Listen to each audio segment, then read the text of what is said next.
시청자 여러분 안녕하십니까? 장마에 오늘도 건강한 하루를 보내시기 바랍니다.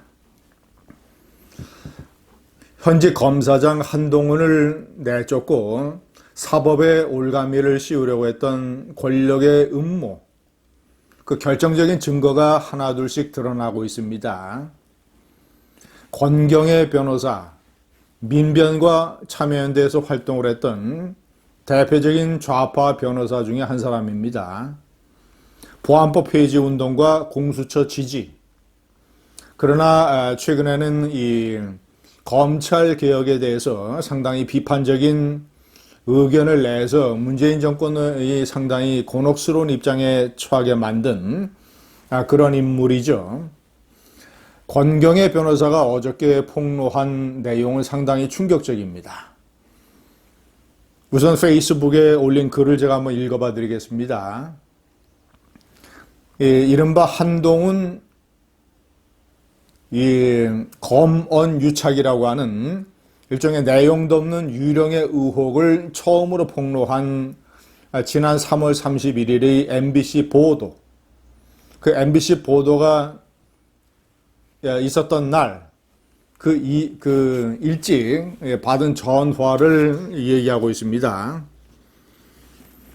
MBC의 한동훈과 채널A 기자의 녹취록 보도 몇 시간 전에 한동훈은 반드시 내쫓을 거고 그에 대한 보도가 곧 나갈 거니 제발 페북을 그만두라는 호소, 전화를 받았다. 날 아끼던 선배의 충고로 받아들이기에는 그의 지위가 너무 높았다. 매주 대통령 주재회의에 참석하시는 방송을 관장하는 분이니 말이다. 몇 시간 후 한동훈의 보도가 떴고 그 전화의 의미를 파악하는 데는 시간이 그리 필요치 않았다. 자, 그러니까 3월 31일 당일 오후쯤에 전화를 받은 것이겠죠. 매주 대통령이 주재하는 회의. 자, 이거는 청와대 수석회의를 가르치는 거 아니겠습니까? 그 회의에 참석하고 방송을 관장하는 분. 윤도한 홍보수석이 아니면 누구란 말입니까? 저는 윤도한 홍보수석이 전화를 건 걸로 강력하게 추정하고 있습니다. 언론의 취재 전화를 윤두한 수석은 어저께 받지 않았다고 합니다. 자신이 떳떳하면, 자신이 캥기는 게 없으면 왜 전화를 안 받겠습니까? 전화를 안 받는다는 자체가 상당히 권경의 변호사가 폭로한 당사자 아니겠는가? 저는 이렇게 생각을 합니다. 자, 그렇다면 제가 이 3번의 명기를 했습니다만은 박근혜 정권 때, 세월호 사건 때 이정현 청와대 홍보수석은 나라를 걱정하는 마음에 그리고 관행에 따라서 그리고 청와대의 입장을 알리기 위해서 KBS의 보도국장에게 전화를 해서 두 차례 항의도 하고 청와대의 입장도 알리고 부탁도 하고 내용은 KBS의 보도가 해경을 포함한 정부 당국의 조치를 가혹하게 신랄하게 비판을 하니까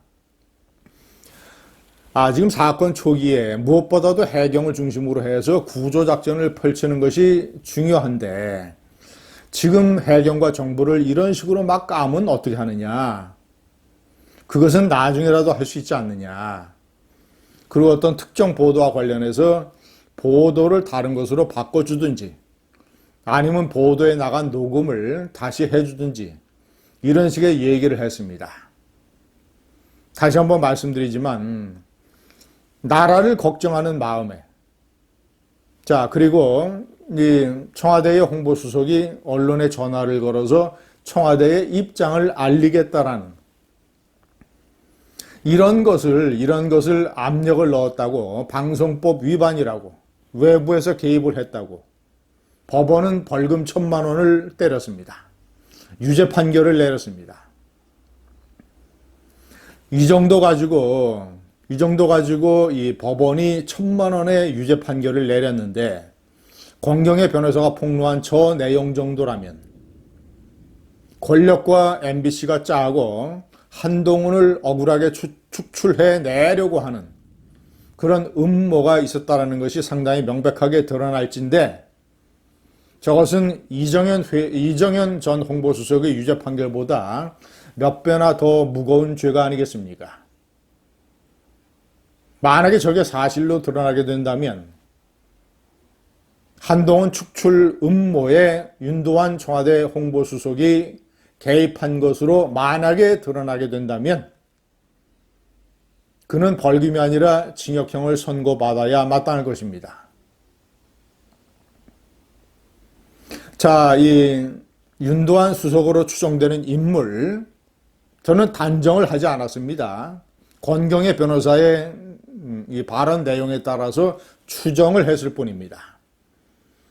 윤도환 말고 최강욱 열린민주당 대표, 그 당시 황희석 열린민주당 비례대표 후보였죠. 이런 사람들은 3월 31일 MBC 보도 한 열흘 전쯤에 3월 22일에 자, 황희석 전 국장은 MBC와 가까운 것으로 알려진 제보자 지모 씨의 변호인을 맡고 있는 인물입니다. 자신의 페이스북에 이 최강욱 대표와 나란히 찍은 사진과 함께 이제 둘이서 작전에 들어갑니다 라는 글을 썼습니다. 그 글과 사진을 이 지씨라는 사람이 이 제보자, MBC와 연결되어 있는 제보자, 이 지씨라는 사람이 자신의 페이스북에 옮기면서 부숴봅시다. 윤석열 개검들 크크크크 라고 적었습니다. 도대체 작전은 무엇을 의미하는 것이며 최강욱과 황희석은 MBC 보도를 포함한 한동훈 축출 음모에 어느 정도나 가담이 되어 있길래 이런 식의 공개적인 페이스북 그걸 올렸으며 이것을 그대로 제보자란 사람이 인용을 해서 세상에 알렸겠는가? 도대체 이들 사이에는 어떤 음모가 있고 그런 음모가 청와대의 윤도환 수석으로 추정되는 인물과 어떻게 연결이 되어 있는가? 자, 그리고 돌이켜보건대 이동재 기자에게 구속영장을 발부하면서 검찰의 고위직과 연결하여라는 완전히 허황된 구름 잡는 얘기를 집어넣었던 판사, 그리고 한동훈 검사장에 대한 수사팀, 이들의 연결 음모를 철저하게 파내야 됩니다. 감사합니다.